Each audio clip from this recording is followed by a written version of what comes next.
પંચાયત સમાચાર 24 માં આપનું સ્વાગત છે। મુખ્યમંત્રી ભૂપેન્દ્ર પટેલનો યુએસ પ્રવાસનો બીજો દિવસ, સેમિકન્ડક્ટર અને એઆઈ અગ્રણીઓ સાથે બેઠક, વાઇબ્રન્ટ 2026નું આમંત્રણ। મુખ્યમંત્રી ભૂપેન્દ્ર પટેલે યુએસ પ્રવાસના બીજા દિવસે semiconductor, AI, education tech, health tech, gaming અને ડીપટેક ક્ષેત્રના સૌથી વધુ ઉદ્યોગ અગ્રણીઓ સાથે રાઉન્ડ ટેબલ અને 1-to-1 બેઠકો યોજી હતી। આ પ્રસંગે તેમણે વૈશ્વિક કંપનીઓને ગુજરાતને માત્ર રોકાણના સ્થળ તરીકે નહીં, પરંતુ ફ્યુચર ટેકનોલોજી, ઇનોવેશન ઇકોસિસ્ટમ અને સપ્લાય ચેઇન માટે લોંગ ટર્મ સ્ટ્રેટેજિક પાર્ટનર બનાવવા આહ્વાન કર્યું હતું। તેમજ જાન્યુઆરી 2027માં યોજાનારી વાઇબ્રન્ટ ગુજરાત સમિટમાં સહભાગી થવા આમંત્રણ આપ્યું હતું। સિલિકોન વેલીની ટેકનોલોજી અને ગુજરાતની ઔદ્યોગિક ક્ષમતાઓનો પરસ્પર પૂરક બની શકે છે તેમ જણાવતા મુખ્યમંત્રીએ સ્પષ્ટ કર્યું કે રાજ્ય સરકાર R&Dથી લઈને મેન્યુફેક્ચરિંગ સુધીની સંપૂર્ણ ઇકોસિસ્ટમ પૂરી પાડવા કટિબદ્ધ છે।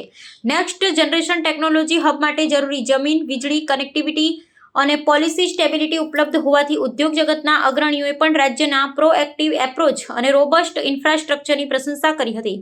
આ બેઠકમાં generative AI, large language models, robotics તેમજ ગેમિંગ સેક્ટરમાં રહેલી સંભાવનાઓ અંગે વિસ્તૃત ચર્ચા થઈ રહી હતી। ખાસ કરી ગુજરાતમાં યોજાનારી આગામી કોમનવેલ્થ ગેમ્સને ધ્યાનમાં રાખી રાજ્યમાં ગેમિંગ ઇકોસિસ્ટમ તૈયાર કરવા અંગે ફળદાયી પરામર્શ થયો હતો।